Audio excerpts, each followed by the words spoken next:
अच्छा सुनो, सब्सक्राइब करते वक्त ना घंटी बजा देना, ताकि जब मैं ऑनलाइन आऊँ तो तुम्हारे फोन की भी घंटी बजे।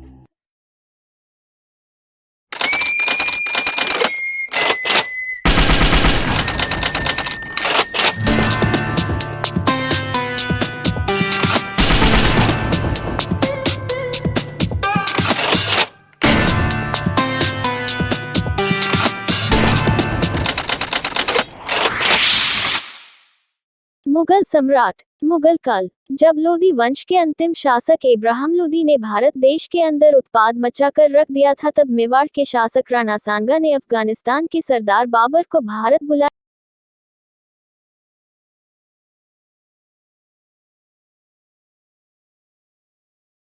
और भारत पहुंचकर बाबर ने मुगल साम्राज्य की स्थापना कर दी। मुगल काल की राजभाषा फारसी थी। बाबर 1526-1530।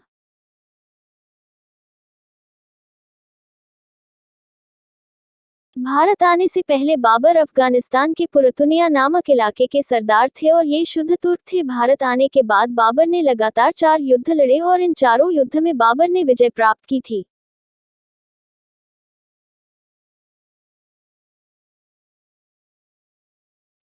युद्ध का नाम। 1 पानीपत का युद्ध -1526 इब्राहिम लोदी और बाबर जीत गया।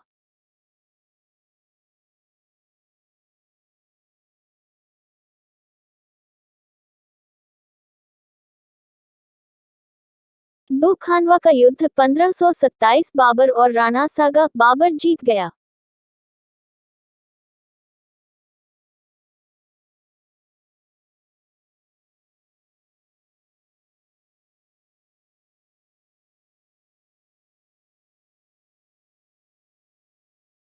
3 चंदेरी का युद्ध 1528 बाबर और मेदनी राय, बाबर जीत गया।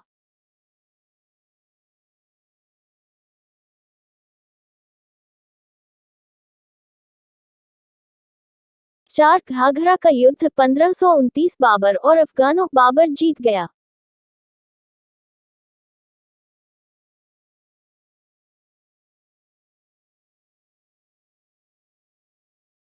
'खानवा युद्ध में विजय प्राप्त करने के बाद बाबर को गाजी उपाधि प्रदान की गई थी और अपनी दानवीरता के कारण बाबर को कलंदर की उपाधि से सम्मानित किया गया था।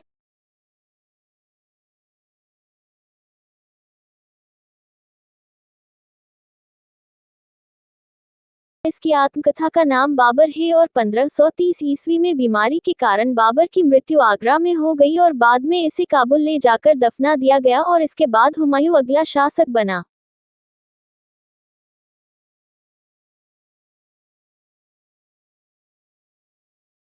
हुमायूं 1530-1556।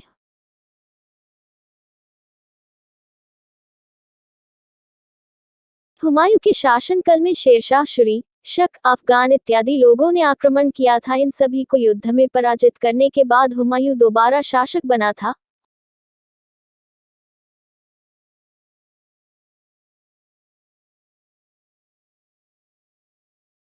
हुमायूं ने शासनकाल में शेरशाह सूरी ने रोड का निर्माण कराया था और यह रोड कोलकाता से अफगानिस्तान, पेशावर के लिए जाती है।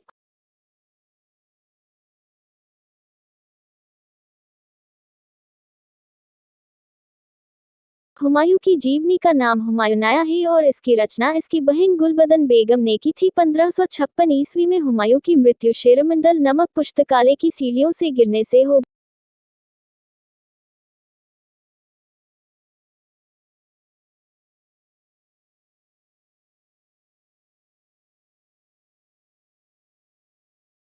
गई और इसके बाद इसका पुत्र अकबर मुगल काल का अगला शासक बना।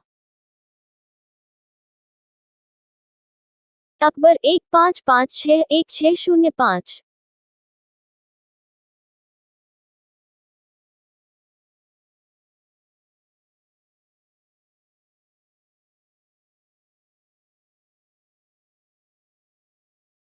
जलालुद्दीन अकबर का जन्म 1542 ईस्वी में अमरकोट, पाकिस्तान में हुआ था। प्रारंभ में बेरुम खां इसका मुखिया संरक्षक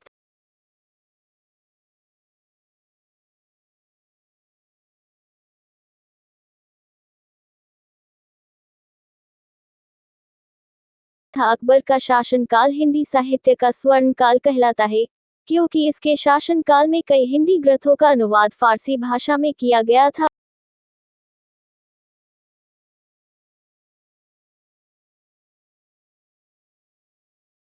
अकबर ने अपने शासनकाल में सभी प्रकार के टैक्स को वसूलना बंद कर दिया था और इसने दिन-ई-इलाही धर्म की स्थापना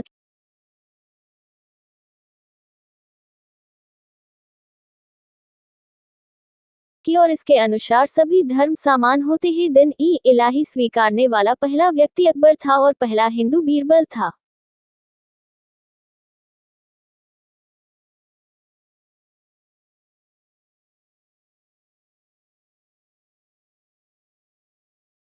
अकबर के दरबार में 9 रत्न रहते थे। इन 9 रत्नों में बीरबल, तानसेन, मुल्ला दो प्याजा, अब्दुल रहीम खान, राजा टोडरमल, फैजी, अबुल फजल, सेनापति था।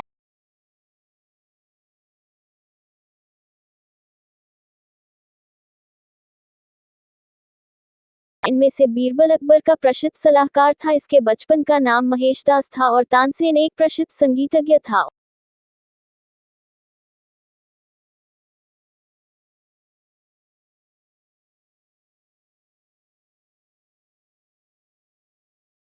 और इसने मियाँ का मल्हार, मियाँ की रोही, वाणी विलास की रचना की थी। तानसेन के बचपन का नाम रामतनु पांडे था।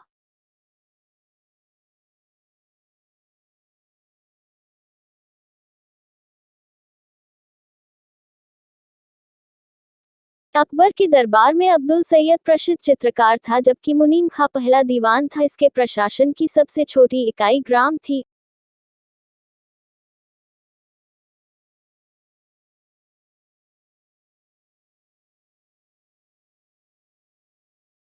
और इसके बाद परगना और फिर सूबे का स्थान आता था। अकबर ने पानीपत के द्वितीय युद्ध में 1556 ईस्वी में सिकंदर सूरी के सेनापति हेमू को युद्ध में पराजित कर दिया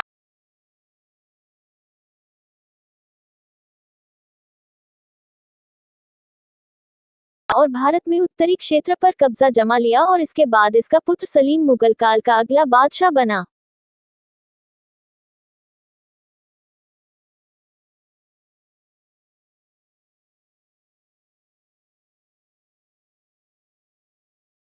सलीम जहांगीर 1605-1627।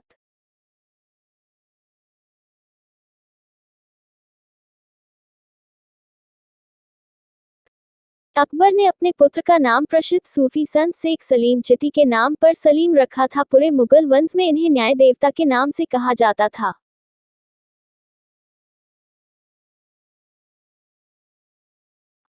1611 ईस्वी में इसने जलंधर के शासक को युद्ध में पराजित करके उत्तर पूर्वी क्षेत्रों पर कब्जा कर लिया था। इसकी बेगम का नाम मेहरुनिसा था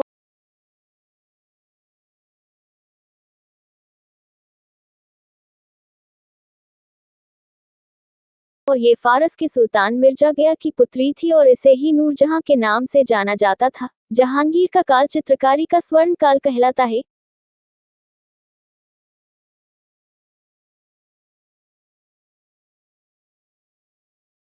क्योंकि इसके शासनकाल में चित्रकारी अपनी चरम सीमा पर थी। जहांगीर के बाद इसका पुत्र खुर्रम मुगल वंश का अगला बादशाह बना।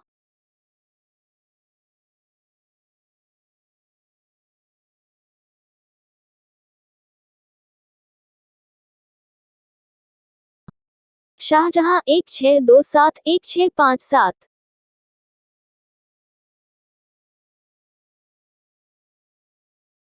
शाहजहां का वास्तविक नाम खुर्रम था और इसका शासनकाल स्थापत्य कला का स्वर्ण काल कहलाता है।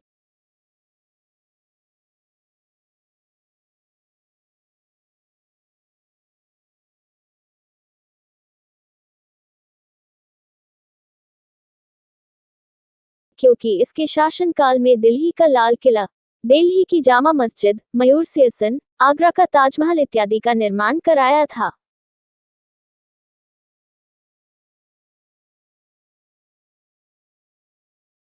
ताजमहल बनाने वाला मुख्य कलाकार उस्ताद अहमद लाहौरी था और मयूर सिंहासन बनाने वाला मुख्य कलाकार बदल खान था।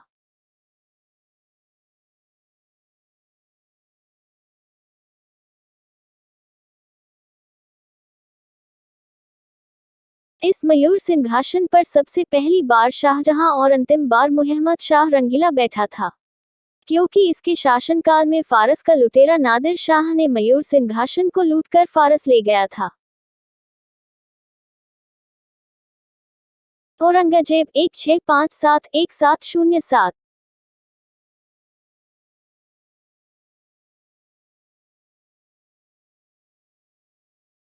औरंगजेब भारत देश को मुस्लिम देश बनाना चाहता था। इसने कई हिंदू मंदिरों को तोड़ दिया था।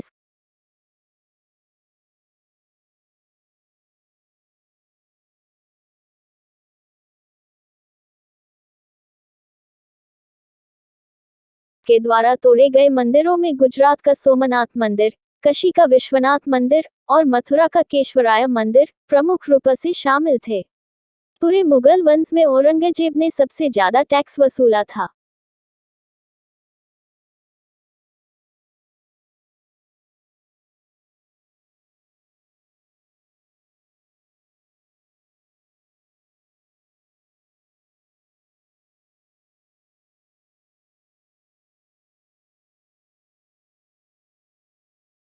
औरंगजेब के बाद बहादुर शाह, जहांगीर शाह, मुहम्मद शाह रंगीला, आलमगीर, अकबर द्वितीय, शाह आलम बहादुर शाह द्वितीय अगले मुगल शासक हुए। मुगल वंश का अंतिम शासक बहादुर शाह जफर था।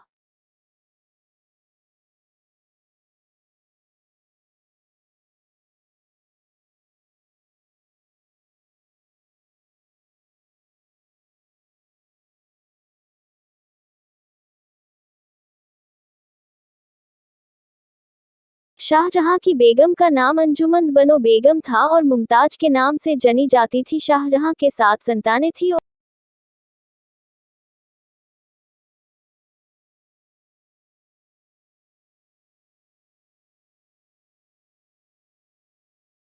और इन संतानों में सबसे प्रिय संतान दारा शिकोह और औरंगजेब थे। उत्तराधिकारी के धुएं में औरंगजेब ने अपने सगे भाई दारा शिकोह को युद्ध में पराजित करके मुगल वंश का अगला शासक बन गया था।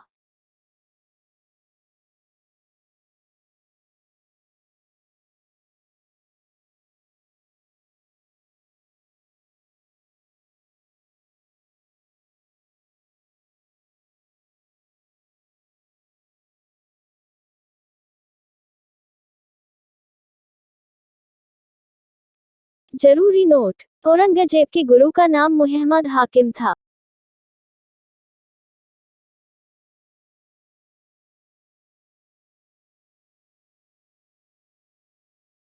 औरंगजेब संगीत प्रेमी होने के कारण ये वीणा बजाते थे।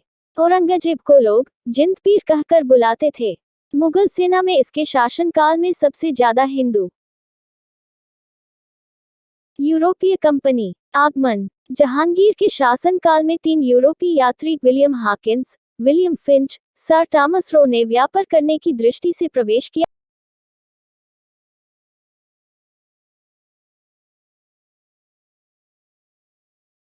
और व्यापार की अनुमति मिलने के बाद इन अंग्रेजों ने भारत में अपना व्यापार स्थापित किया और इसके बाद इन्होंने सबसे पहले बंगाल को जीतने का प्रयास किया।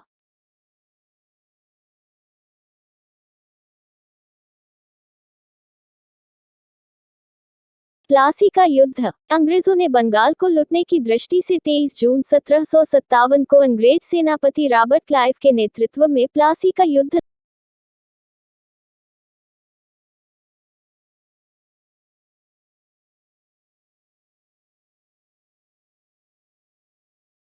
लड़ा और इस युद्ध में अंग्रेजों ने बंगाल के नवाब सिराजुद्दौला को पराजित करके लगभग बंगाल पर कब्जा कर लिया।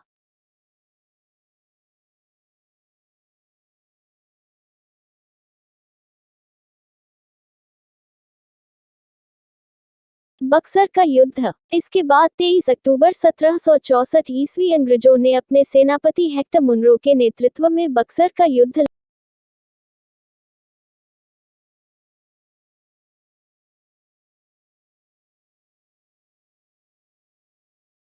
लड़ा और इस युद्ध में अंग्रेजों ने यहाँ के नवाब मीर कासिम को पराजित करके पूरे बंगाल राज्य पर कब्जा कर लिया।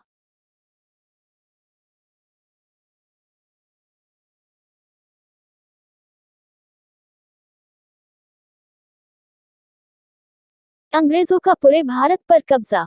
बंगाल जीतने के बाद अंग्रेजों ने मैसूर के सुल्तान हैदर अली और उसके पुत्र टीपू सुल्तान को युद्ध में पराजित करके पूरे मैसूर राज्य में कब्जा कर लिया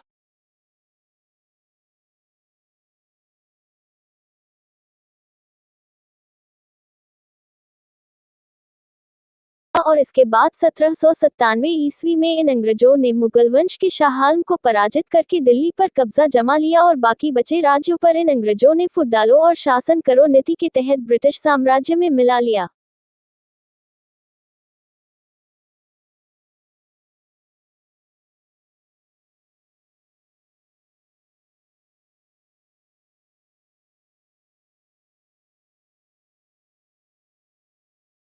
व्यापारिक कोठियां। अंग्रेजों ने पश्चिम भारत में सूरत, दक्षिण भारत में आंध्र प्रदेश, पूर्वी भारत में कोलकाता और उत्तरी भारत में दिल्ली में अपनी व्यापारिक कोठियां स्थापित की थी।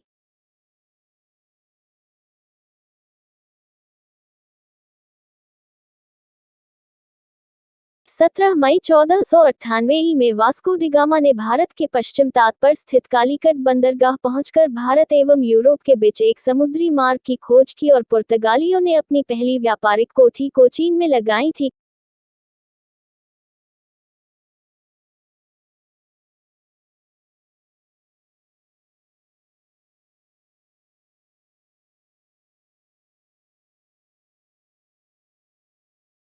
फ्रांसीसियों ने अपनी पहली व्यापारिक कोठी सूरत में 1668 में लगाई थी। 1674 में फ्रांसिस मार्टिन ने पोंडिचेरी की स्थापना की थी।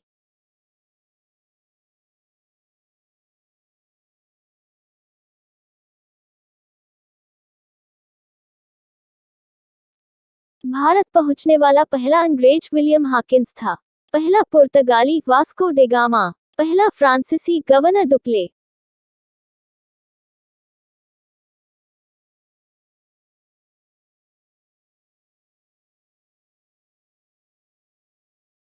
पहला डच नागरिक कर्नेलिस हडसमान।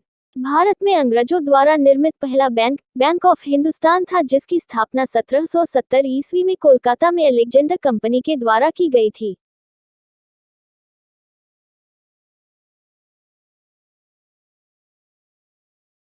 महत्वपूर्ण बिंदु 1767 1761 पानीपत तृतीय युद्ध, मराठों vs अहमद शाह अब्दाली। कांग्रेस पार्टी। कांग्रेस के पहले अध्यक्ष व्योमकेश चंद्र बनर्जी थे। पहले अंग्रेज अध्यक्ष जॉर्ज ह्यूल।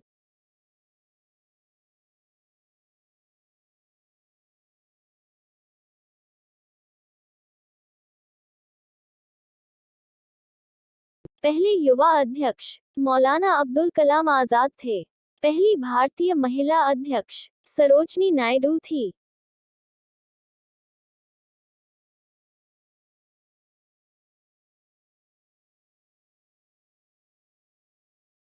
पहली महिला अध्यक्ष एनी बेसेंट थी। पहली मुस्लिम अध्यक्ष बदरुद्दीन तब थे।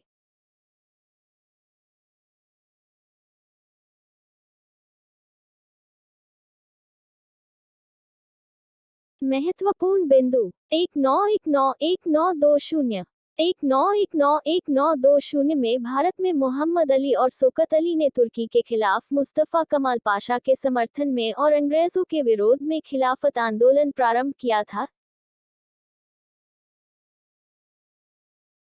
यह आंदोलन सबसे पहले मुंबई में प्रारंभ किया गया। इस आंदोलन के अध्यक्ष महात्मा गांधी को नियुक्त किया गया था।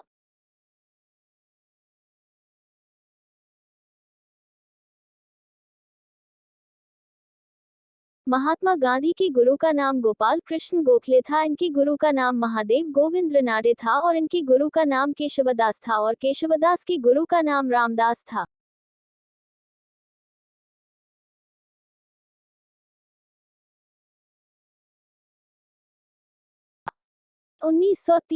1930 में महात्मा गांधी ने असहयोग आंदोलन के बाद दूसरा व्यापक पैमाने पर सविनय अवज्ञा आंदोलन प्रारंभ किया। यह आंदोलन सबसे पहले कानपुर में आरंभ किया गया था।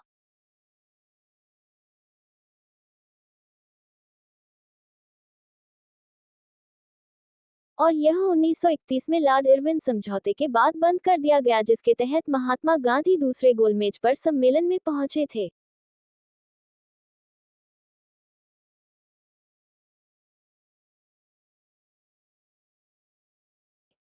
1942 8 अगस्त 1942 को महात्मा गांधी ने भारत छोड़ो आंदोलन प्रारंभ किया और यह आंदोलन सबसे पहले बम्बई और कोलकाता से प्रारंभ किया गया था।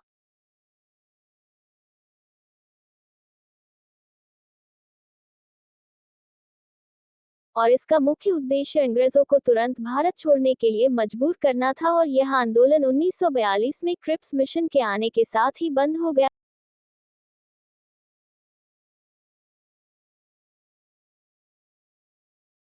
इसी आंदोलन में अरुणा अली ने भूमिगत कार्यकलापों के महिला संगठन ऊर्जा का काम किया।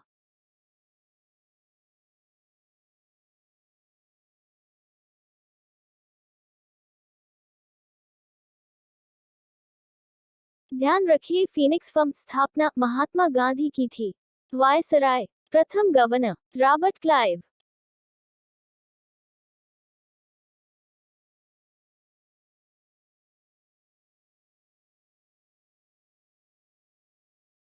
प्रथम वायसराय लॉर्ड कैनिंग 1858-1862।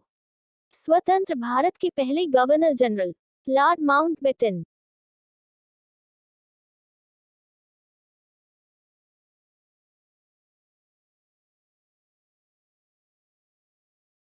स्वतंत्र भारत के पहले भारतीय गवर्नर राजगोपालचारी।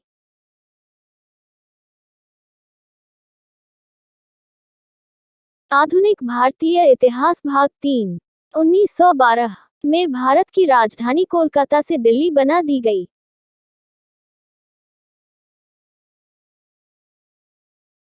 1913 में लाला हरदयाल ने फ्रांसिको में गदर पार्टी की स्थापना कर दी। इस पार्टी का मुख्य उद्देश्य भारत में क्रांतिकारियों गतिविधियों में सक्रिय करना था। इस पार्टी के प्रथम अध्यक्ष सोहन सिंह भाकीनाथ थे।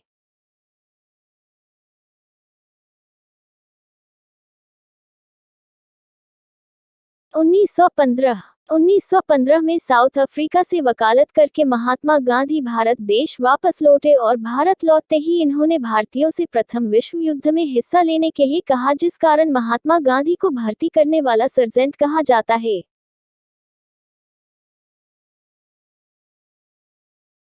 महात्मा गांधी को ब्रिटिश सरकार के द्वारा कैंसर एक हिंद की उपाधि से सम्मानित किया।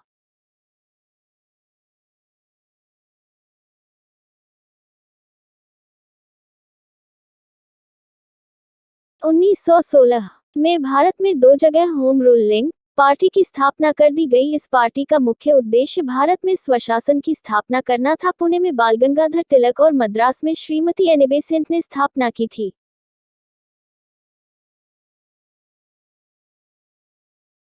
1917 में गांधी जी के आंदोलन प्रारंभ हो गए। इन्होंने अपना सबसे पहला आंदोलन बिहार के चंपारण जिले में नील की खेती पर प्रयुक्त होने वाले टैक्स के विरोध में चलाया और इसके बाद 1918 में गुजरात में खेड़ा जिले में करनही आंदोलन चलाया और फिर अहमदाबाद में सफल भूख हड़ताल की। उपर्युक्त तीनों आंदोलन में महात्मा गांधी सफल रहे, जिस कारण ब्रिटिश सरकार ने रोलेट एक्ट पारित करने का विचार बना लिया। 1919 मार्च को ब्रिटिश सरकार ने रोलेट एक्ट पारित कर दिया। इस एक्ट के अनुसार किसी भी संदेह व्यक्ति को गिरफ्तार किया जा सकता था।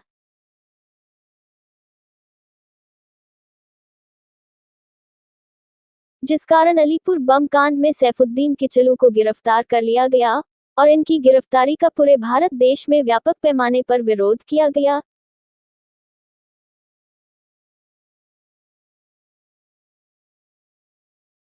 इसका विरोध जताने के लिए 13 अप्रैल 1919 को अमृतसर के जलियांवाला बाग नामक स्थान पर एक विशाल सभा का आयोजन किया गया और इस सभा में जनरल डायर ने अंधाधुंध गोली और बरसा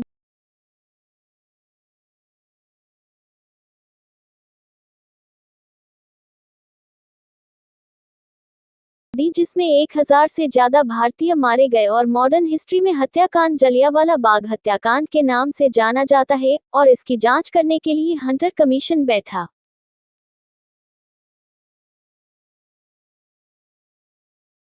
1920 1 अगस्त 1920 को महात्मा गांधी ने असहयोग आंदोलन प्रारंभ किया, लेकिन 5 फरवरी 1922 को गोरखपुर के चोरी चोरा हत्याकांड के कारण ये आंदोलन स्थगित कर दिया गया और भारत में अंग्रेजों की एक बार फिर से नींव स्थापित हो गई। 1923 में इलाहाबाद में मोतीलाल नेहरू और चित्तरंजन दास ने मिलकर स्वराज पार्टी की स्थापना कर दी। इसका मुख्य उद्देश्य भारत का संविधान बनाना था।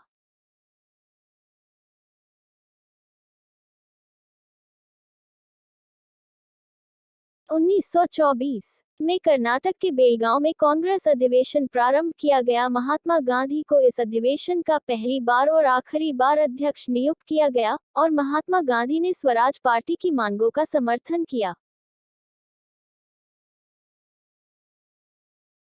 1927 भारत का संविधान बनाने के लिए 1927 में साइमन कमीशन की नियुक्ति की गई और इसने 3 फरवरी 1928 को भारत में प्रवेश किया। क्योंकि इस साइमन कमीशन के सभी सदस्य अंग्रेज थे, जिस कारण इसका व्यापक पैमाने पर विरोध किया गया। सबसे ज्यादा विरोध लाला लाजपत राय ने किया था, जिस कारण इन्हें लाठियों का प्रहार सहना पड़ा और अंग्रेजों का इस करतूतों का पूरे भारत देश में व्यापक पैमाने पर विरोध किया गया।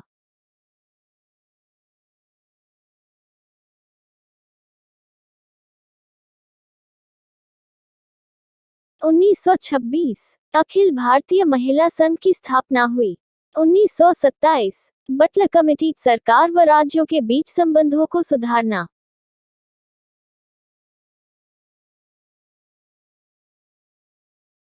1928 नेहरू रिपोर्ट अध्यक्ष अंसारी मोतीलाल। 1929 में इलाहाबाद में मोतीलाल नेहरू और चित्तरंजन दास ने मिलकर स्वराज पार्टी की स्थापना कर दी। इसका मुख्य उद्देश्य भारत का संविधान बनाना था।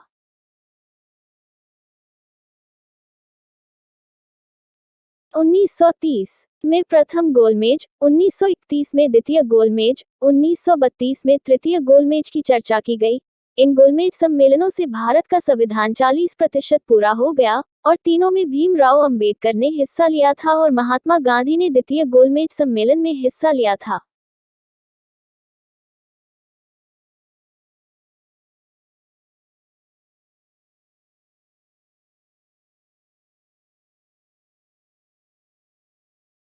उन्नीस सौ पैंतीस में भारत सरकार सुधार अधिनियम पारित किया गया और यहां से भारत में सांसदों की सीटें निर्धारित की गई सीटों से भारत का मुस्लिम वर्ग सहमत नहीं हुआ।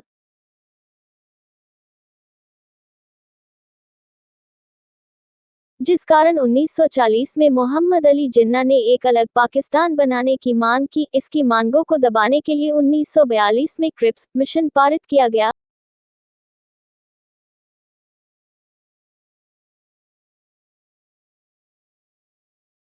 इस क्रिप्स मिशन में भारत का संविधान लगभग 60% पूरा कर दिया गया, लेकिन अंतिम संविधान 1946 में गठित कैबिनेट मिशन के द्वारा लाया गया।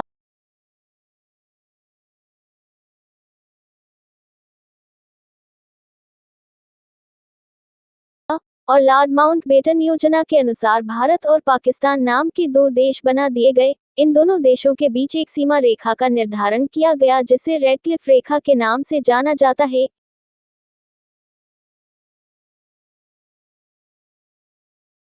यह सीमा रेखा 4 राज्यों को स्पर्श करती है, जिनके अंतर्गत जम्मू कश्मीर, पंजाब, राजस्थान, गुजरात आते हैं।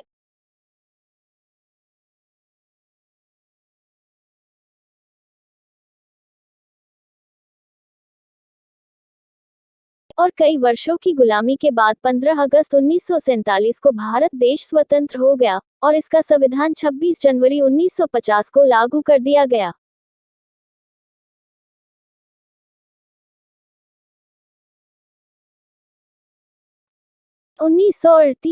कांग्रेस हरिपुर अधिवेशन, इसमें योजना आयोग की धरना प्रस्तुत की गई थी।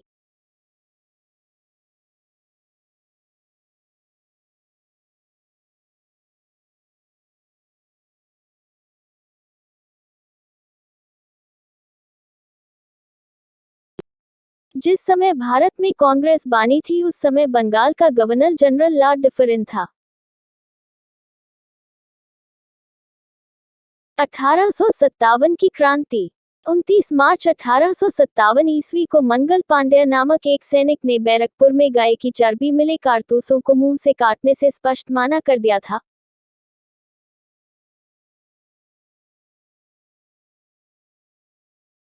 फलस्वरूप उसे गिरफ्तार कर 8 अप्रैल 1857 ईस्वी को फांसी दे दी गई। 10 मई 1857 ईस्वी के दिन मेरठ से 1857 ईस्वी की क्रांति की शुरुआत हुई।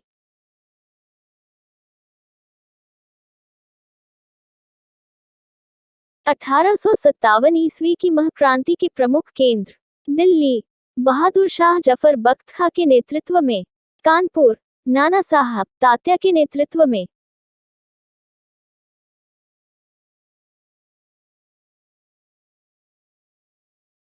लखनऊ, बेगम हजरत महल के नेतृत्व में, झांसी, रानी लक्ष्मीबाई के नेतृत्व में, जगदीशपुर, कुंवर सिंह के नेतृत्व में, बरेली, खान बहादुर खां के नेतृत्व में। 1885 जब भारत में अंग्रेजों ने अपना शासन स्थापित कर लिया तब इन्होंने भारत की जनता को सबसे ज्यादा परेशान करना शुरू किया।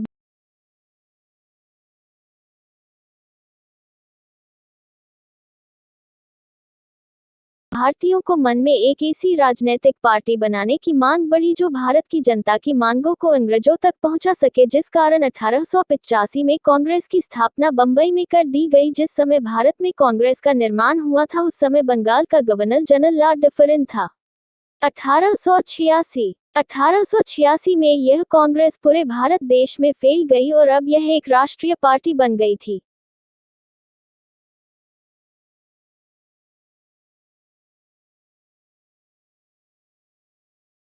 1887 में दादा भाई नेरोजी ने इंग्लैंड में भारतीय सुधार समिति की स्थापना कर दी और इसका मुख्य उद्देश्य अंग्रेजों की नीतियों का विरोध करना था।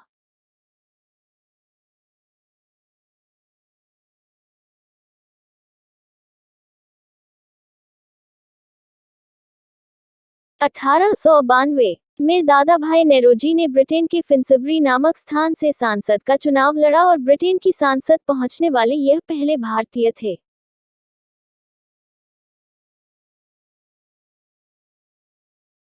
1905 20 जुलाई 1905 को बंगाल के गवर्नर लॉर्ड कर्जन ने बंगाल विभाजन की घोषणा कर दी, जिसके विरोध में 7 अगस्त 1905 को कलकत्ता में स्वदेशी आंदोलन आरंभ किया।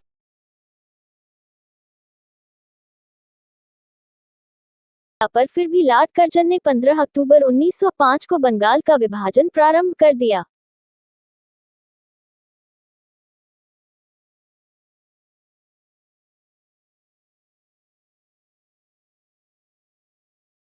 उन्नीस सौ 6 में आगा खान और नवाब सलीम मुल्लाद खान ने मुस्लिम लीग की स्थापना कर दी। इसका संविधान कराची में बना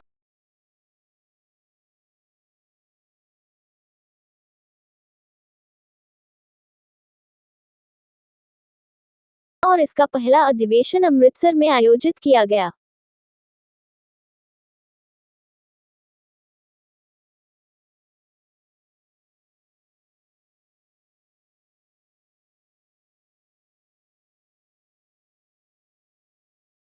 उन्नीस सौ 7 में कांग्रेस का सूरत अधिवेशन प्रारंभ किया गया। इसमें कांग्रेस नर्म दल और गर्म दल में बंट गई। इस अधिवेशन की अध्यक्षता रास बिहारी बोस ने की थी।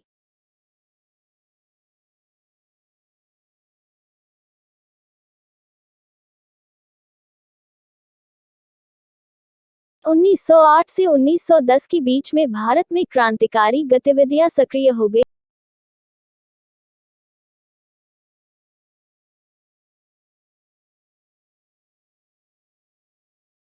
इस समय कई क्रांतिकारियों ने अपना बलिदान दे दिया। खुदीराम बोस पहले युवा क्रांतिकारी और अशफाक उल्लाह खां पहले मुस्लिम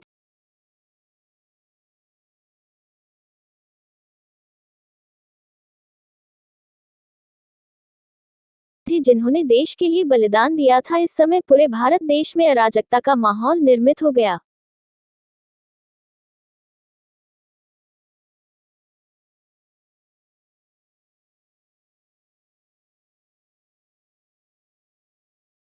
उन्नीस सौ 11 में लॉर्ड हॉर्डिंग बंगाल का गवर्नर जनरल बना। गवर्नर जनरल बनते ही इसने बंगाल का विभाजन रद्द कर दिया और भारत की राजधानी कोलकाता से दिल्ली बनाने की घोषणा कर दी। आधुनिक भारतीय इतिहास। उपनिवेशी काल। 16वीं सदी में पुर्तगाल, नीदरलैंड, फ्रांस और ब्रिटेन से यूरोपीय शक्तियों ने भारत में अपने व्यापार केंद्र स्थापित किए।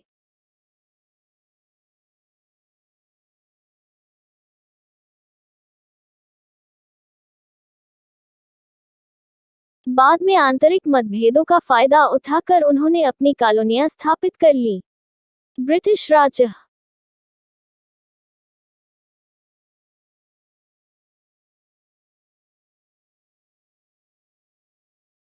सन 1600 में ब्रिटिश ईस्ट इंडिया कंपनी के भारत आने पर यहां महारानी विक्टोरिया के शासन का ब्रिटिश राज शुरू हुआ। यह सन 1857 में भारत की स्वतंत्रता की पहली लड़ाई के बाद समाप्त हुआ। सन 1857 के प्रसिद्ध व्यक्ति बहादुर शाह जफर। अधिकांश भारतीय विद्रोहियों ने बहादुर शाह जफर को भारत का राजा चुना और उनके अधीन वे एकजुट हो गए।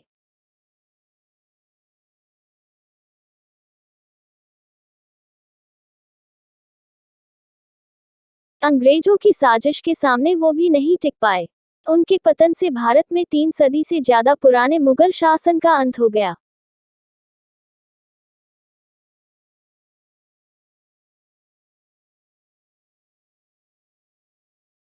बख्त खान। ईस्ट इंडिया कंपनी में सूबेदार रहे बख्त खान ने रोहिल्ला सिपाहियों की एक सेना का निर्माण किया।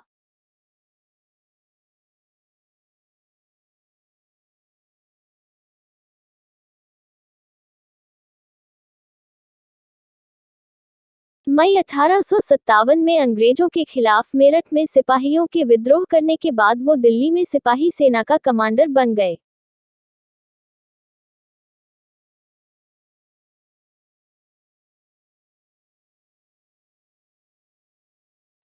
मंगल पांडे। 34वीं बंगाल नेटिव इन्फेंट्री का हिस्सा रहे मंगल पांडे को 29 मार्च 1857 को बैरकपुर में एक वरिष्ठ अंग्रेज अधिकारी पर हमला करने के लिए जाना जाता है।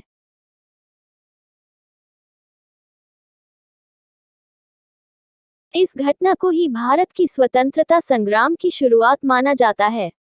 नाना साहेब।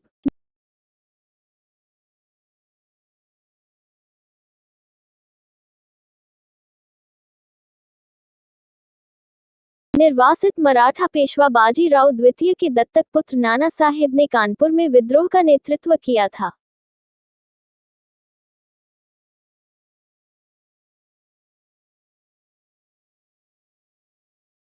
रानी लक्ष्मीबाई। रानी लक्ष्मीबाई तात्या टोपे के साथ मिलकर अंग्रेज सैनिकों के खिलाफ बहादुरी से लड़ी।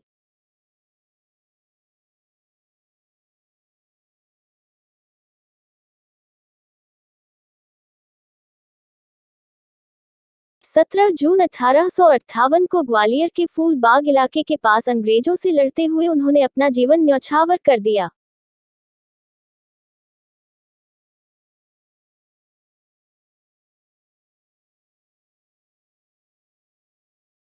तात्या टोपे। नाना साहेब के करीबी सहयोगी और सेनापति तात्या टोपे ने रानी लक्ष्मीबाई के साथ मिलकर अंग्रेजों से लड़ाई लड़ी।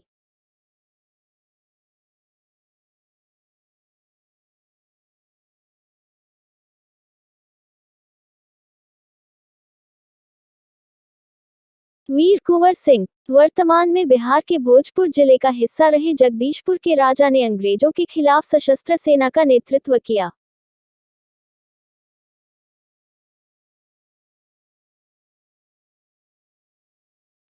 भारतीय स्वतंत्रता आंदोलन और महात्मा गांधी।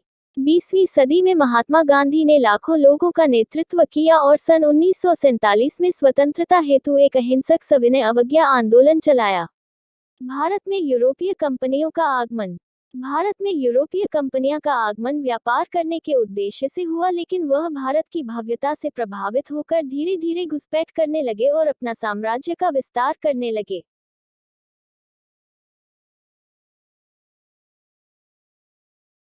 भारत में सबसे पहले पुर्तगाली नाविक वास्को डी गामा ने 1498 में कालीकट के तट पर पहुंचकर भारत और यूरोप के बीच समुद्री मार्ग की खोज की थी।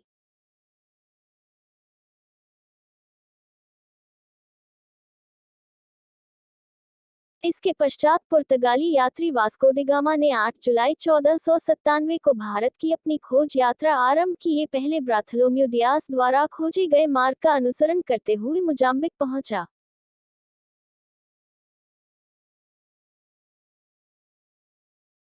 मोजाम्बिक में एक भारतीय व्यापारी के साथ 17 मई 1498 को कलिकट पहुंचा। कलिकट में उस वक्त एक हिंदू राजा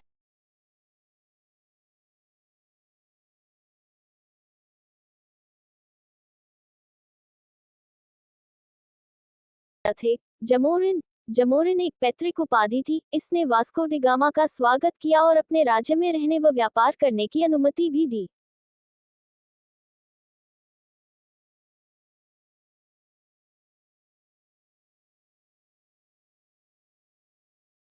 वास्को डी गामा ने वहां से लाए हुए सामान यहां बेचे, जिससे उसको 60 गुना ज्यादा लाभ प्राप्त हुआ।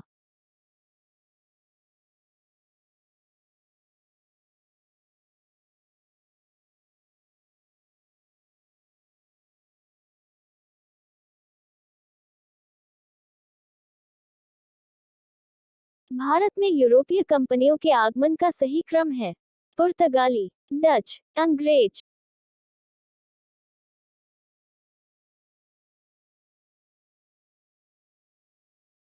डेनिश, फ्रांसीसी, पुर्तगाली। पुर्तगालियों के दो मुख्य उद्देश्य थे।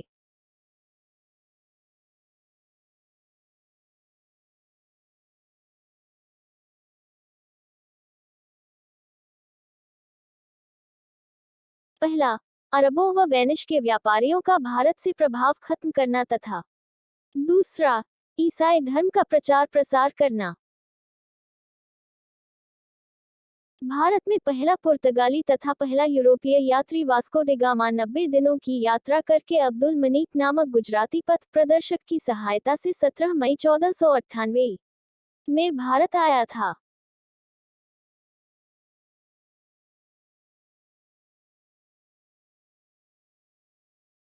वह इस नए समुद्री मार्ग की खोज करके भारत के पश्चिमी तट पर स्थित कालीकट बंदरगाह पर पहुंचा था, जहां पर उसका स्वागत हिंदू शासक जमोरिन ने किया।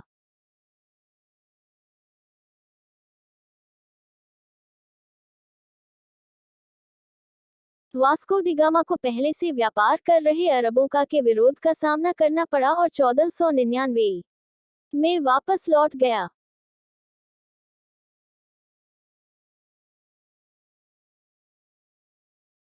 वह जिस माल को लेकर गया था, विशेषकर काली मिर्च, वह उसकी पूरी यात्रा की कीमत के 60 गुना अधिक दामों पर बिका।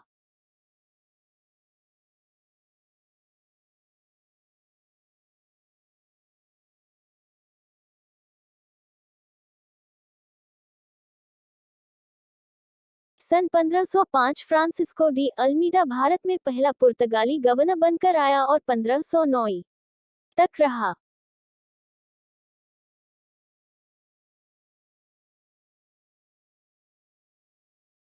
इसके बाद 1509 में अल्फ्रांसो द अल्बुकर्क को भारत का गवर्नर नियुक्त किया गया, जिसने पुर्तगाली साम्राज्य का विस्तार किया।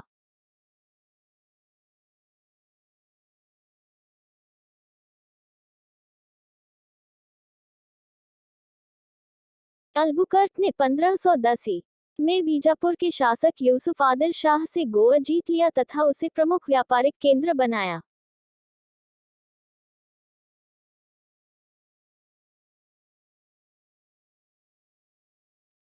पुर्तगालियों ने अपनी पहली व्यापारिक कोठी कोचीन में 1503 को खोली थी। 1538 में निनादा कुन्हा गवर्नर बना। उसने राजधानी को कोचीन से गोवा स्थानांतरित की।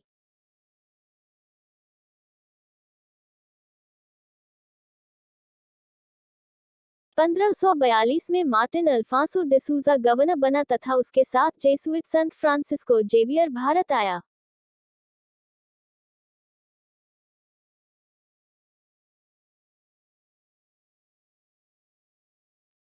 उन्नीस सौ इकसठ में ब्रिटेन के युवराज चार्ल्स द्वितीय से पुर्तगाल की राजकुमारी कैथरीन से विवाह हुआ, जिसमें पुर्तगाली द्वारा बंबई अंग्रेजों को दहेज दे दिया गया।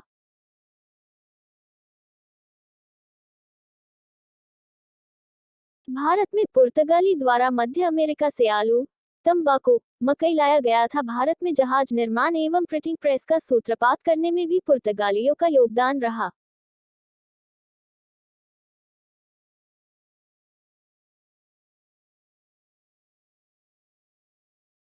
पुर्तगालियों की पहली कोठी। भारत में पुर्तगालियों ने अपनी पहली कोठी कोचीन में स्थापित की।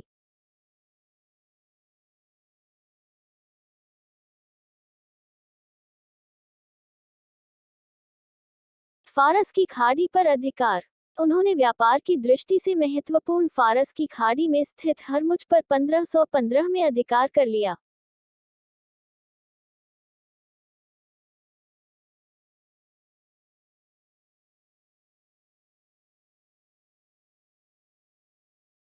पुर्तगाली बस्तियों का गवर्नर। 1500 में ब्रेडो अल्ब्रे कब्राल को पुर्तगाली बस्तियों का गवर्नर बनाया गया।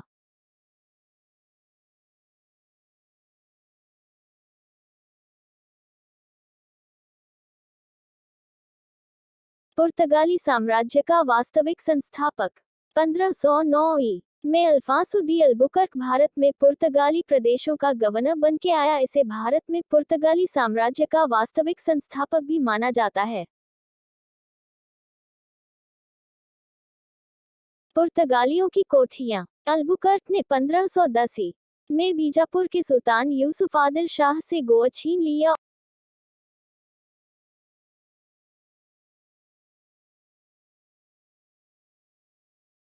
और उसे अपनी राजधानी बनाया। धीरे धीरे पुर्तगालियों ने द्वीप से लेकर बंगाल में और हुगली तक अपनी कोठियां स्थापित कर ली।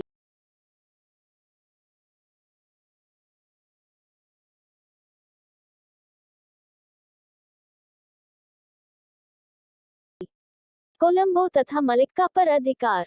पुर्तगालियों ने 1518 में कोलंबो तथा मलक्का पर भी अधिकार कर लिया, परंतु डचों के आने के बाद पुर्तगालियों की सत्ता सिर्फ गोवा तक सिमट कर रह गई।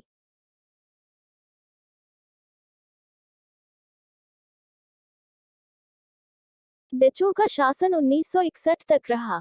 पुर्तगालियों की भारत को देन। स्थापत्य कला का पुर्तगालियों के समय में ही प्रचलन में आई थी।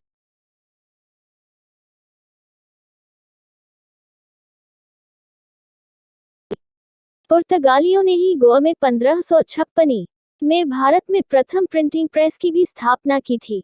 तंबाकू, आलू की खेती और जहाज निर्माण, ये भी भारत को पुर्तगालियों की ही देन है।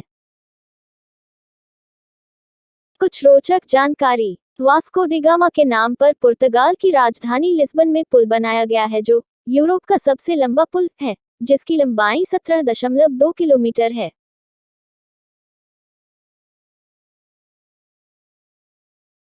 इस पुल का निर्माण कार्य 1995 में शुरू हुआ था और इसे 1998 में आवागमन के लिए खोल दिया गया।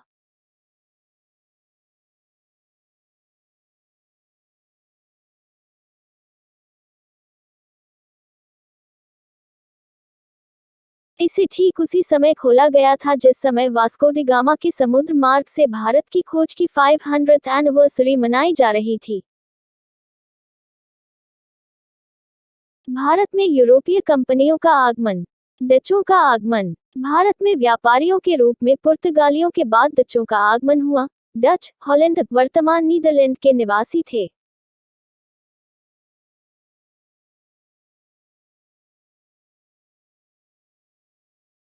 कुस्तुनतुनिया के पतन के बाद हॉलैंड की राजधानी एम्स्टर्डम यूरोप का प्रमुख व्यापारिक केंद्र बनने लगा था।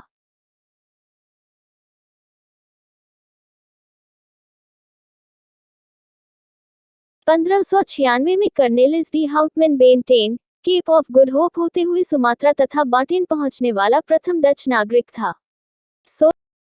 पुर्तगालियों की एशिया में स्थापित सर्वोच्चता को तोड़ने के लिए डच व्यापारियों ने पहले पुर्तगाली जहाजों पर हमले किए और बाद में स्थलीय ठिकानों पर डच कंपनी द्वारा गोवा और मलक्का समुद्री नाकेबंदी कर पुर्तगाली व्यापार को बाधित किया गया। 1641 में डचों ने मलक्का को जीत लिया। 1658 में श्रीलंका से भी पुर्तगालियों को निकाल दिया गया। 1663 में कोचीन पर भी डचों का अधिकार हो गया। कोचीन के मुटा शासन से डच कंपनी ने विशेष व्यापारी सुविधाएं प्राप्त की, जिनमें पुराकड़ और क्रांगनूर के बीच के क्षेत्र में काली मिर्च का अधिकार सर्वाधिक महत्वपूर्ण था।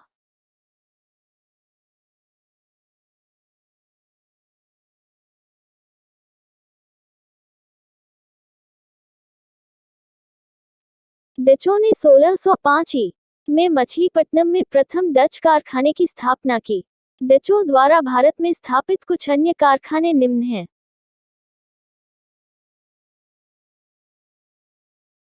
पुलिकट 1610, सूरत 1616, मसूलीपट्टनम 1641, कराईकल 1645, चिंसुरा 1653।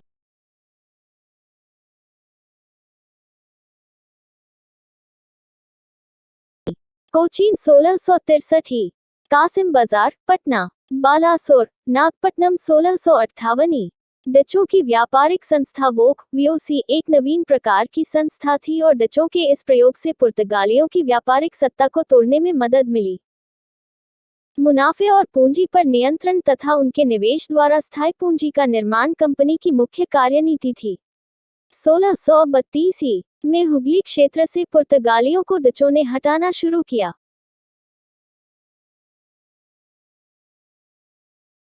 1658 में श्रीलंका से डचों ने पुर्तगालियों को हटाया। 1659 में तंजौर तट पर स्थिति नेगापट्टम डचों ने पुर्तगालियों से जीता।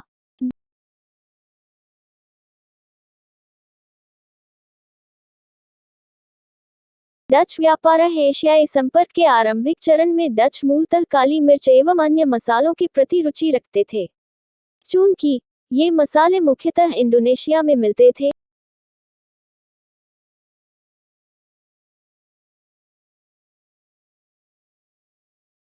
अतः डचों का वह मुख्य केंद्र बन गया। इन्होंने कोरोमंडल तट से भारतीय वस्त्रों को दक्षिण पूर्व एशिया में लाकर भारी मुनाफा कमाया।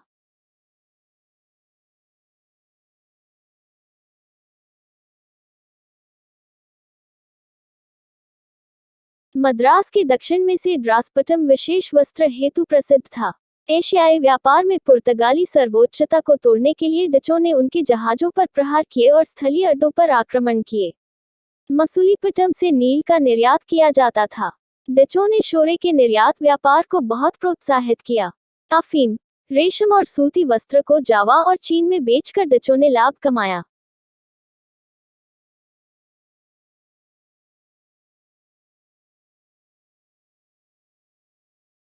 डच दलालों के माध्यम से बुनकरों से संपर्क करते थे।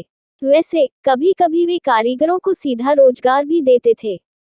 गोलकुंडा के एक गांव के निवासी जब लगान नहीं चुका सके,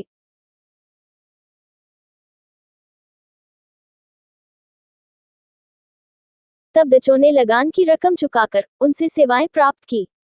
1650 के दशक में डच कंपनी ने कासिम बाजार में स्वयं रेशम की चक्री का उद्योग स्थापित किया था।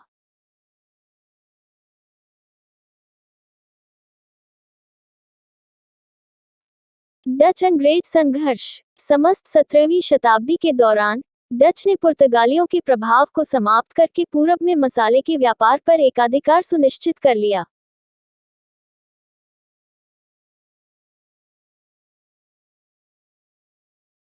मसाले के व्यापार पर उनके अधिकार, कंपनी की संपत्ति और उनकी योग्यता ने इन सभी क्षेत्रों में व्यापार में उनके एक बड़े हिस्से को सुनिश्चित किया।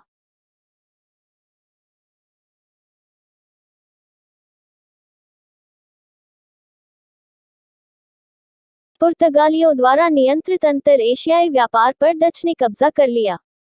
पुर्तगालियों के नियंत्रित क्षेत्रों गोवा, मालाबार के कारखाने और श्रीलंका के साथ उनके दालचीनी के व्यापार पर कई आक्रमण किए गए। व्यापार के दिनों में गोवा को चारों तरफ से बंद कर दिया गया।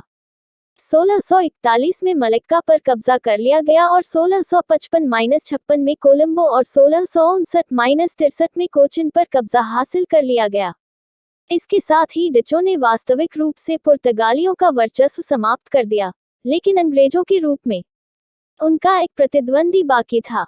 उन्होंने यमुना घाटी और मध्य भारत में नील का उत्पादन, कपड़ा एवं सिल्क का बंगाल, गुजरात एवं कोरोमंडल, बिहार में साल्टपीटा, क्षोरा और अफीम तथा चावल का उत्पादन गंगा घाटी में किया।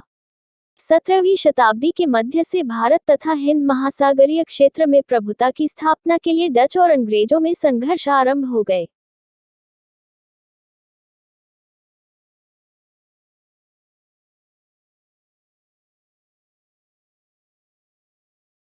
सत्रहवीं शताब्दी के उत्तरार्ध में 3 आंग्ल डच युद्ध यूरोप में लड़े गए, जिनमें अंग्रेजों की विजय हुई।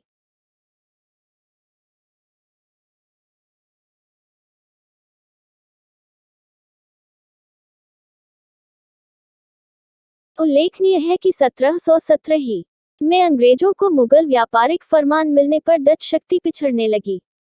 तीसरे एंग्लो डच युद्ध 1672-74 में सूरत और बॉम्बे की अंग्रेजों की नई बस्ती के बीच संचार निरंतर ध्वस्त होने लगे। 2-3 अंग्रेजी जहाजों पर बंगाल की खाड़ी में कब्जा कर लिया। 1759 में बेदरा युद्ध में अंग्रेजों द्वारा पराजित होने पर भारत में डच महत्वाकांक्षाएं चकनाचूर हो गईं और डच शक्ति पूर्वी एशिया के द्वीपों तक सिमट कर रह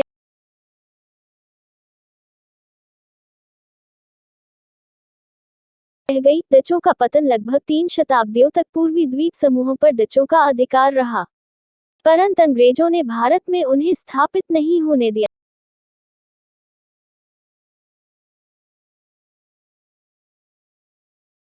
जिस शक्ति के साथ डचों ने वर्तमान को पराजित किया था, वह शक्ति अंग्रेजों के विरुद्ध लड़ाई में काम नहीं आ सकी।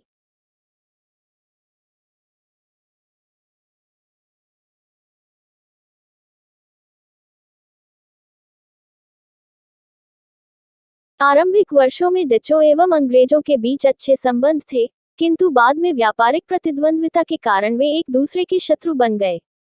आरंभ में डचों ने कुछ हद तक अंग्रेजों का मुकाबला भी किया, परंतु बाद में अंग्रेजों ने उन्हें दबा दिया। डच कंपनी राष्ट्रीय अधिकारिता में थी, जिससे डच कर्मचारियों में अंग्रेजी कंपनी के कर्मचारियों के समान नेतृत्व की भावना तथा उत्साह का अभाव था।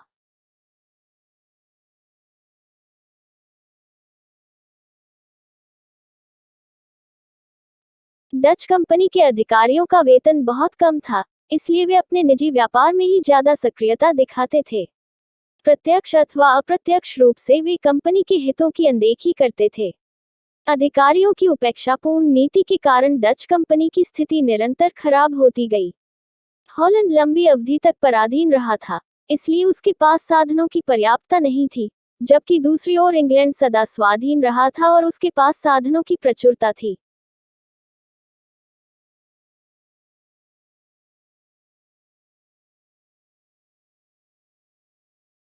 इसलिए इंग्लैंड अपनी इच्छा के अनुसार साधनों एवं शक्ति में वृद्धि करने तथा आवश्यकतानुसार उनका उपयोग करने में भी सफल रहा।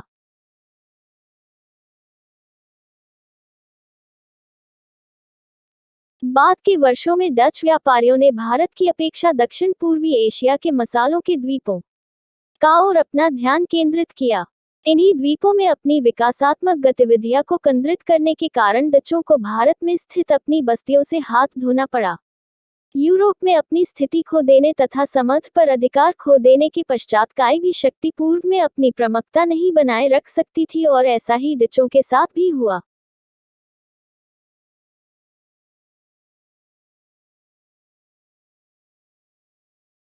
डचों ने यूरोप में फ्रांसीसियों तथा अंग्रेजों से युद्ध करके अपनी शक्ति में हासिल कर लिया था, और इस कारण वे पूर्व में अपने साम्राज्य को कायम रखने में असफल हो गए।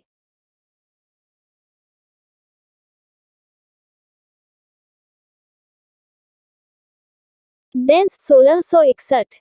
डेन्स भारत में यूरोपीय व्यापारिक शक्तियों के आगमन के संदर्भ में डेनमार्क के व्यापारियों डेन्स का उल्लेख करना भी जरूरी है। डेनिश ईस्ट इंडिया कंपनी की स्थापना 1616 में हुई।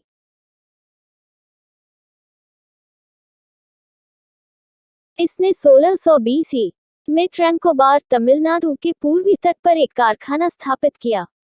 डेन्स अपनी व्यापारिक गतिविधियों से अधिक मिशनरी गतिविधियों के लिए जाना जाता था।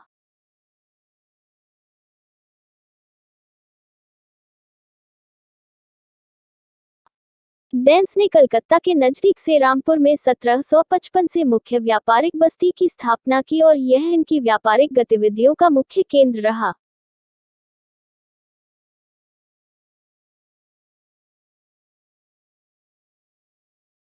भारत में अपनी वाणिज्यिक अवस्थापनाओं, जो कभी भी महत्वपूर्ण नहीं रही, 1854 में ब्रिटिश सरकार को बेच दी गईं।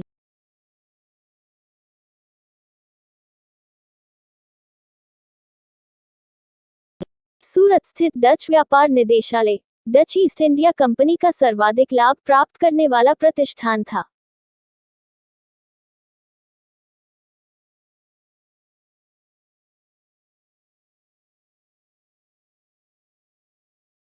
डचों ने पुलिकेट में अपने स्वर्ण निर्मित पेगोडा सिक्के का प्रचलन करवाया। लगभग 3 शताब्दियों तक पूर्वी द्वीप समूहों पर डचों का अधिकार रहा।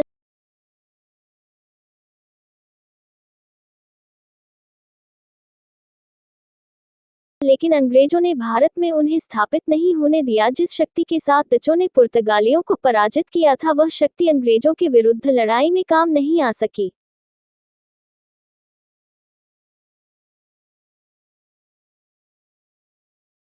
आरंभिक वर्षों में डच एवं अंग्रेज के बीच संबंध अच्छे थे, लेकिन बाद में व्यापारिक प्रतिद्वंद्विता के कारण वे एक दूसरे के शत्रु बन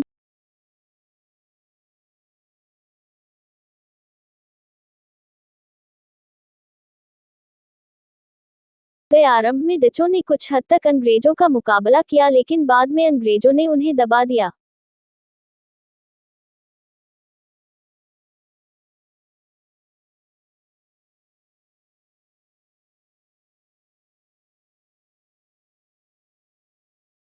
डच कंपनी का नियंत्रण सीधे डच सरकार के हाथ में था, इसलिए कंपनी अपनी इच्छा अनुसार विस्तार नहीं कर सकती।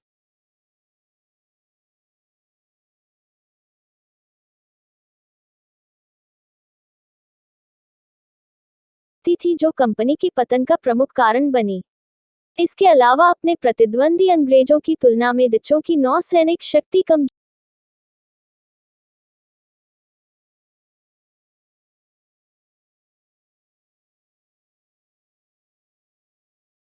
जोर थी और दक्षिण पूर्वी एशिया के द्वीपों पर अत्यधिक ध्यान केंद्रित रखने के कारण बाद में भी भारत में अंग्रेजों व फ्रांसीसियों के साथ निर्णायक प्रतिस्पर्धा नहीं कर सके। अंग्रेजों का भारत आगमन इंग्लैंड की महारानी एलिजाबेथ प्रथम के समय में 1600 में एक कंपनी की स्थापना हुई, जिसका नाम the governor of the company of merchants of London trading in to the East Indies रखा गया।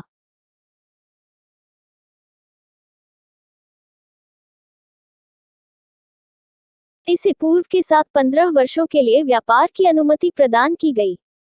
इसने अपने प्रारंभिक अभियान दक्षिण पूर्वी एशिया में किए।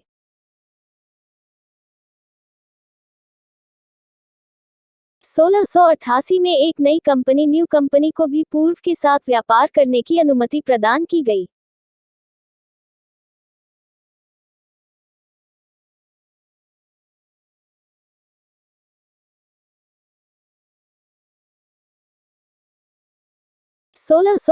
ईस्वी में 2 और कंपनियों जनरल सोसाइटी तथा English company trading in to the east को भी इसी तरह की अनुमति दी गई।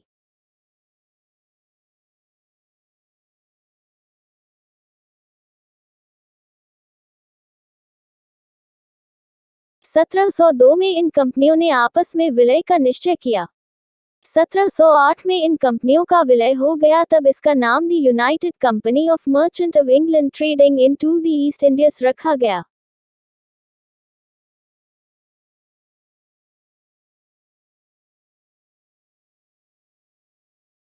ईस्वी के अधिनियम के द्वारा इसका नाम छोटा करके ईस्ट इंडिया कंपनी रख दिया गया।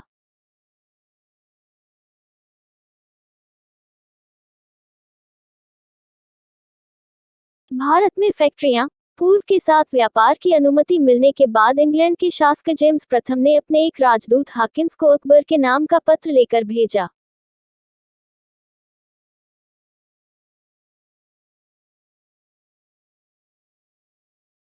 हाकिंस ने मध्य पूर्व में तुर्की और फारसी भाषा सीखी।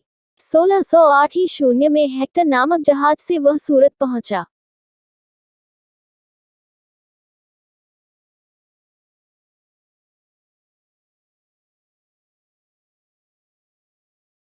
जहांगीर ने उसे फैक्ट्री खोलने की अनुमति दे दी, परंतु पुर्तगीजों के दबाव से शीघ्र में अनुमति रद्द कर दी गई।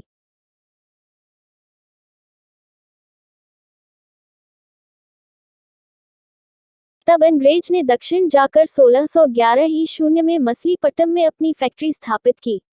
इसी बीच 1611 ईस्वी में स्वाली के प्रसिद्ध युद्ध में अंग्रेजों ने पुर्तगीजों को पराजित कर दिया। तब 1612 में उन्हें पुनः सूरत में फैक्ट्री खोलने की अनुमति दी गई। 1608 सूरत अनुमति रद्द। टॉमस एल्डरवर्थ। 1611 मसूलीपट्टनम। 1611 स्वाली का युद्ध। 1612 सूरत की लिबन फैक्ट्री। दक्षिण में फैक्ट्रियां।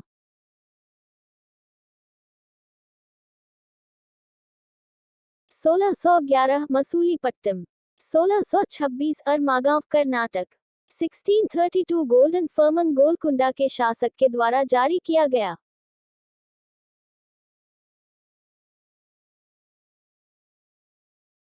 इसके 500 पगोट सालाना कर के बदले अंग्रेजों को गोलकुंडा राज्य के बंदरगाहों से व्यापार करने की छूट प्राप्त हो गई। 1639 फोर्ट सेंट जॉर्ज की स्थापना।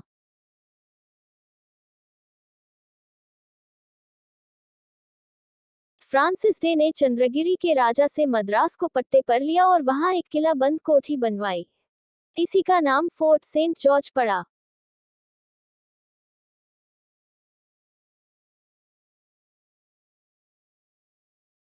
बम्बई का द्वीप।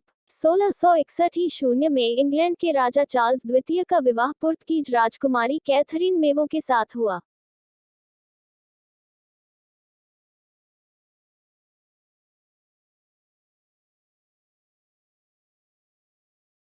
जिसके फलस्वरूप पुर्तगीजों ने बम्बई का द्वीप दहेज में चार्ल्स द्वितीय को दे दिया।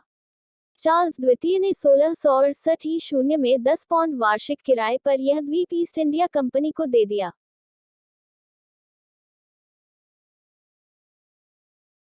1669 ईस्वी में जेरल्ड ऑनग्यार सूरत और बम्बई का गवर्नर बना। उसने कहा, अब समय का तकाजा है कि हम अपने हाथों में तलवार लेकर व्यापार का प्रबंध करें।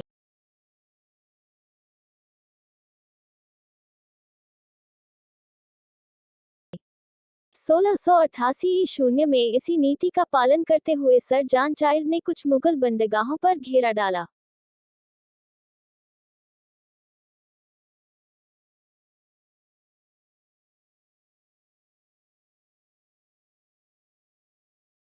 परंतु औरंगजेब की सेना द्वारा उन्हें पराजित होना पड़ा तथा माफी मांगनी पड़ी एवं हर्जाने के रूप में 1.5 लाख रुपए देना स्वीकार किया।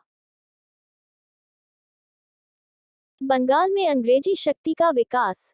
1651 ईस्वी में बंगाल के सूबेदार शाह सुजा ने 3000 रुपए वार्षिक कर के बदले अंग्रेजों को बंगाल, बिहार और उड़ीसा से व्यापार करने की अनुमति प्रदान की।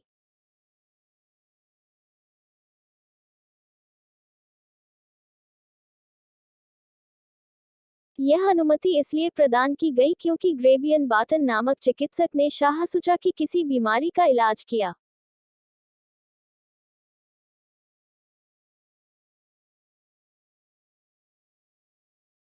1656 पुनः मंजूरी मिल गई। 1680 औरंगजेब ने आदेश जारी किया कि अंग्रेजों से 1.5% जजिया कर लिया जाए।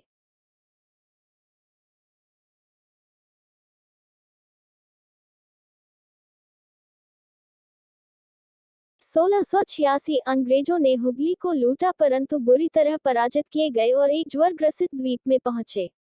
यहीं से जाप चानोक ने समझौते की शुरुआत की।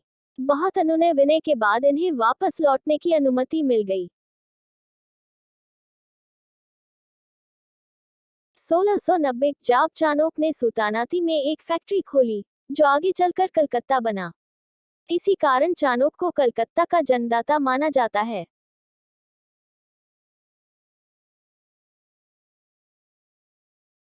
1698 बंगाल के नवाब अजीमुशान ने जमींदार इब्राहिम खां से 3 क्षेत्रों की जमींदारी सुल्तानाती, कालीकाता और गोबिंदपुर अंग्रेजों को प्रदान की।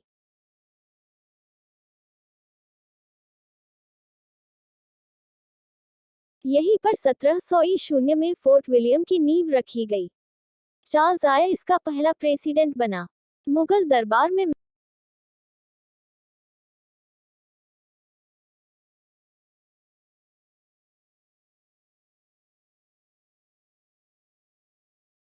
मिशन। मुगल दरबार में अंग्रेजों के निम्नलिखित 2 मिशन प्रमुख रूप से हुए।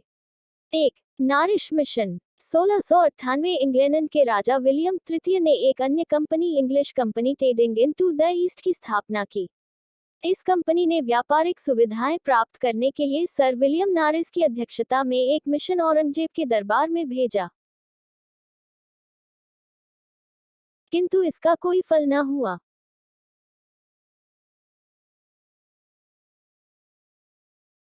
2. John Sharman mission -1715। कलकत्ता से ईस्ट इंडिया कंपनी ने 1715 में जॉन शर्मन की अध्यक्षता में फर्रुख सिंह के दरबार में एक दूत मंडल भेजा। इस मंडल में रोहुर्द आर्मेनियन दुभाषिया था। हैमिल्टन यह अंग्रेज चिकित्सक था जिसने फर्रुख सिंह की फोड़े की बीमारी का इलाज किया।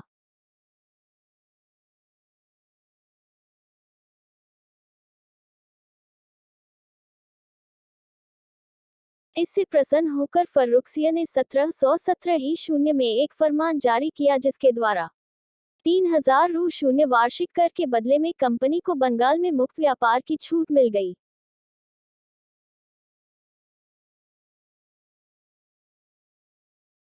10,000 रू शून्य वार्षिक कर के बदले में सूरत से व्यापार करने की छूट मिल गई। बंबई में कंपनी द्वारा ढाले गए सिक्कों को संपूर्ण मुगल साम्राज्य में चलाने की छूट मिल गई।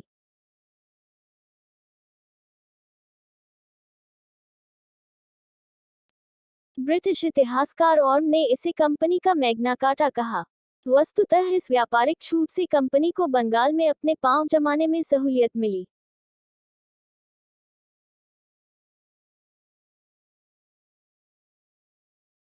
कंक्लूजन। दोस्तों, मुझे पूरी उम्मीद है कि आपको हमारा यह आर्टिकल अच्छे से समझ आया होगा और आपके मन में इंडियन हिस्ट्री पीडीएफ से संबंधित जितने भी सवाल रहे होंगे आपको उन सारे सवालों का जवाब मिल गया होगा। लेकिन फिर भी अगर आपके मन में इससे संबंधित कोई और सवाल हो तो वो आप मुझसे नीचे कमेंट बॉक्स में पूछ सकते हैं। मैं आपके सवालों का जवाब जरूर दूंगी।